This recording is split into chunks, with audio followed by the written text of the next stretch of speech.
বাংলাদেশের সর্বশেষ গুরুত্বপূর্ণ আপডেট সংবাদে আপনাকে স্বাগত। শুরুতেই সংবাদ শিরোনাম, পরে বিস্তারিত। শুরুতেই জানাবো, এখনও উত্তপ্ত সায়েন্স ল্যাব মোড়, ঘটনাস্থলে সেনাবাহিনী। থমথমে পরিস্থিতি বিরাজ করছে রাজধানীর ধানমন্ডি সায়েন্স ল্যাব মোড় এলাকায়। একদিকে অবস্থান নিয়ে স্লোগান দিচ্ছে ঢাকা কলেজের শিক্ষার্থীরা, অন্যদিকে অবস্থান নিয়েছে ঢাকা সিটি কলেজের শিক্ষার্থীরা। পরিস্থিতি নিয়ন্ত্রণে রাখতে সেখানে উপস্থিত রয়েছে সেনাবাহিনীর সদস্যরা। দফায় দফায় সেনাবাহিনীর সঙ্গে বেশ কয়েকবার শিক্ষার্থীদের সংঘর্ষ হয়েছে। এরপর জানাবো, ব্রাহ্মণবাড়িয়া ১৪৪ ধারা জারির মধ্যে সংঘর্ষ, আগুন। ব্রাহ্মণবাড়িয়ার বাঞ্ছারামপুরে এক স্থানে বিএনপির দুই গ্রুপের কর্মসূচির ডাকাকে কেন্দ্র করে প্রশাসনের জারি করা ১৪৪ ধারা চলছে। পৌর এলাকার বিচ্ছিন্নভাবে সেখানে বিএনপির নেতাকর্মীরা অবস্থান করছে। সেনাবাহিনী, পুলিশ সহ আইনশৃঙ্খলা রক্ষাকারী বাহিনীদের টহল জোরদার করা হয়েছে।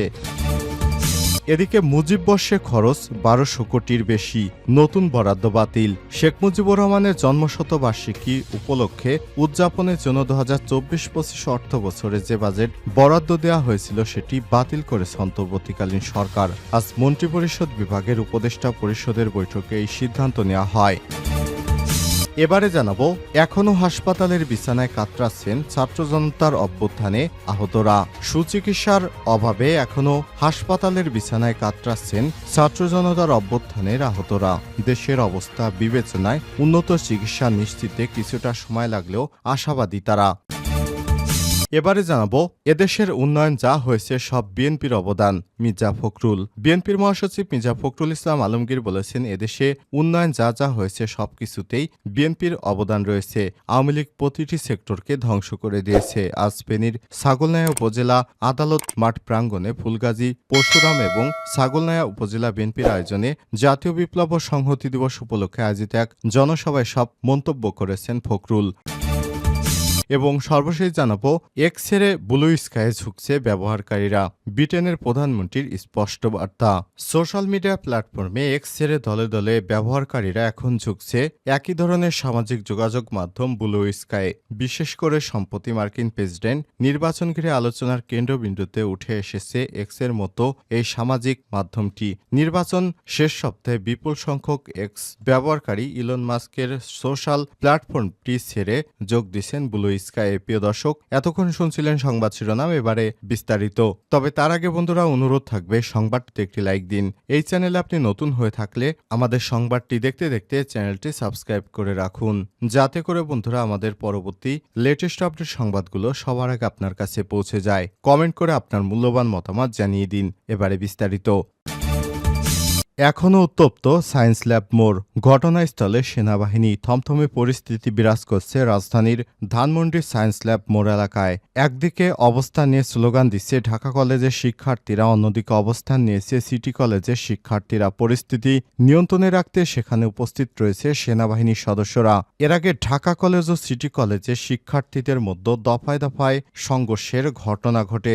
বুধবার ২০ নভেম্বর দুপুর ২:৩০টার দিকে সংঘর্ষ প্রথমে শুরু হয়। এতে সায়েন্স ল্যাব মোড় আশপাশের এলাকায় সড়কে যান চলাচল বন্ধ হয়ে গেছে। এদিকে সংঘর্ষের ঘটনায় দুই কলেজের ৪ শিক্ষার্থী আহত হয়েছেন। তারা হলেন সিটি কলেজের শিক্ষার্থী শাহরিয়ার ২১ এবং নূর হোসেন ২৪ এবং ঢাকা কলেজের শিক্ষার্থী মোহাম্মদ তুষার ১৮ ও অনিম ২১। তাদেরকে ঢাকা মেডিকেল কলেজ ঢামেক হাসপাতালে পাঠানো হয়েছে। প্রত্যক্ষদর্শীরা জানায়, সায়েন্স ল্যাব এলাকায় ঢাকা কলেজের ছাত্ররা একটি বাস ভাঙচুর করে। এরপর সিটি কলেজের শিক্ষার্থীরা প্রতিক্রিয়া জানিয়ে তাদের সঙ্গে সংঘর্ষে জড়িয়ে পড়ে। এদিকে খবর পেয়ে সেনাবাহিনী ও পুলিশ সদস্যরা ঘটনাস্থলে গিয়ে পরিস্থিতি নিয়ন্ত্রণের চেষ্টা করছে। তবে বিকেল পর্যন্ত থমথমে অবস্থা বিরাজ করছিল। পরে সন্ধ্যার পরও পুরো এলাকা থমথমে বিরাজ করছে। পুরো এলাকায় শিক্ষার্থীরা ছড়িয়ে পড়ায় পরিস্থিতি নিয়ন্ত্রণে বেগ পেতে হচ্ছে আইন শৃঙ্খলা রক্ষাকারী বাহিনীর সদস্যদের। ব্রাহ্মণবাড়িয়ায় ১৪৪ ধারা জারির মধ্যে সংঘর্ষ, আগুন। ব্রাহ্মণবাড়িয়ার বাঞ্ছারামপুর একই স্থানে বিএনপির দুই গ্রুপের মধ্যে কর্মসূচির ডাকাকে কেন্দ্র করে প্রশাসনের জারি করা ১৪৪ ধারা চলছে। পৌর এলাকার বিভিন্ন স্থানে সেনাবাহিনী, পুলিশ ও আইনশৃঙ্খলা বাহিনীর টহল চলছে। এখন পর্যন্ত কোথাও অপ্রীতিকর কোনো খবর পাওয়া যায়নি।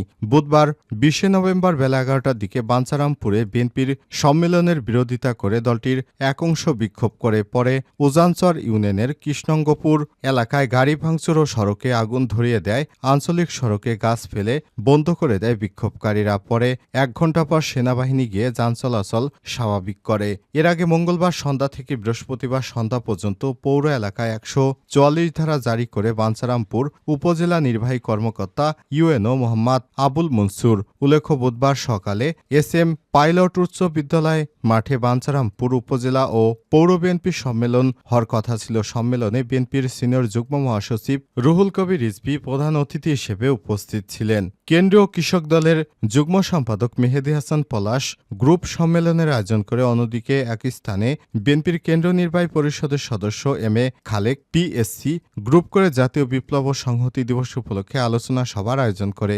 এর আগেও এই দুই গ্রুপের সংঘর্ষের ঘটনা ঘটেছিল। এতে অন্তত 50 জন আহত হয়। এ অবস্থায় প্রশাসন 144 ধারা জারি করে। ইউএনও মোহাম্মদ আবুল মনসুর জানান, জনগণের জানমালের নিরাপত্তার স্বার্থে 144 ধারা জারি করেছে প্রশাসন। পৌর এলাকায় এ পর্যন্ত কোনো ঝামেলা হয় নাই। আইনশৃঙ্খলা বাহিনী সবসময় টহলরত অবস্থায় আছে। মুজিববর্ষে খরচ 1200 কোটির বেশি, নতুন বরাদ্দ বাতিল। শেখ মুজিবুর রহমানের শতবর্ষ জন্ম শতবর্ষ ও মুজিববর্ষ উদযাপনের জন্য 2024-25 অর্থ বছরে যে বাজেট বরাদ্দ দেওয়া হয়েছিল সেটি বাতিল করেছে সরকার। আজ বুধবার 20 নভেম্বর মন্ত্রিপরিষদ সচিব এর উপদেষ্টা পরিষদের বৈঠকে এই সিদ্ধান্ত নেওয়া হয়েছে। বৈঠকে বরাত নিয়ে প্রধান উপদেষ্টার প্রেস উইং এসব তথ্য জানায়। জানা গেছে, উপদেষ্টা পরিষদের বৈঠকে মুজিববর্ষ পালনের বিষয়টি উঠে আসে। সেখানে মুজিববর্ষ উদযাপন উপলক্ষে 2018-19, 2019-20, 2020-21 ও 2021-22, 2022-23 এবং 2023-24 অর্থ বছরের সব মন্ত্রণালয়, বিভাগ ও আওতাধীন দপ্তর, সংস্থা, নির্বাচন কমিশন, সচিবালয়, সশস্ত্র বাহিনী বিভাগ, দুর্নীতি দমন কমিশন, জাতীয় সংসদ, বাংলাদেশের মহাহিসাব নিরীক্ষণ ও নিয়ন্ত্রকের কার্যালয় এবং বাংলাদেশ সুপ্রিম কোর্টের মোট 1261 কোটি 5 লক্ষ টাকা ব্যয় সম্পর্কে উপদেষ্টা পরিষদ অবহিত হন। শফিকুল আলম বলেন, মুজিববর্ষকে ঘিরে কিভাবে একটা উন্মাদনা রয়েছে, মুজিববর্ষকে কি ধরনের কাজ হয়েছে, কত টাকা অপচয় হয়েছে সেটা নিয়ে ডকুমেন্ট করার কথা উপদেষ্টা পরিষদে আলোচনা হয়েছে। মুজিববর্ষের নামে কোনো মন্ত্রণালয় কত টাকা খরচ করেছে তা নিয়ে ডকুমেন্টেশন হবে। মুজিববর্ষের নামে কোন কোন মন্ত্রণালয় কি কি খাতে কত টাকা অপচয় করেছে তার একটা তালিকা করা হবে। এর আগে গত 7 নভেম্বর প্রধান উপদেষ্টার প্রেস সেক্রেটারি শফিকুল আলম জানান, শেখ মুজিবের জন্মবার্ষিকীর নামে বিগত আওয়ামী লীগ সরকার মুজিববর্ষ নামে একটি কর্মসূচি গ্রহণ করেছে। এই কর্মসূচির নামে রাষ্ট্রের টাকা ব্যাপক অপচয় করা হয়। কোন মন্ত্রণালয় এই কর্মসূচির নামে কত টাকা খরচ করেছে তার একটি ডকুমেন্টেশন তৈরি করা হবে। মুজিববর্ষে খরচ 1200 কোটি। এখনও হাসপাতালের বিছানায় কাতরাচ্ছেন ছাত্র জনতার অভ্যুত্থানে আহতরা। সুচিকিৎসার অভাবে এখনও হাসপাতালের বিছানায় কাতরাচ্ছেন ছাত্র জনতার অভ্যুত্থানের আহতরা। দেশের অবস্থা বিবেচনায় উন্নত চিকিৎসা নিশ্চিতে কিছুটা সময় লাগলেও আশাবাদী তারা।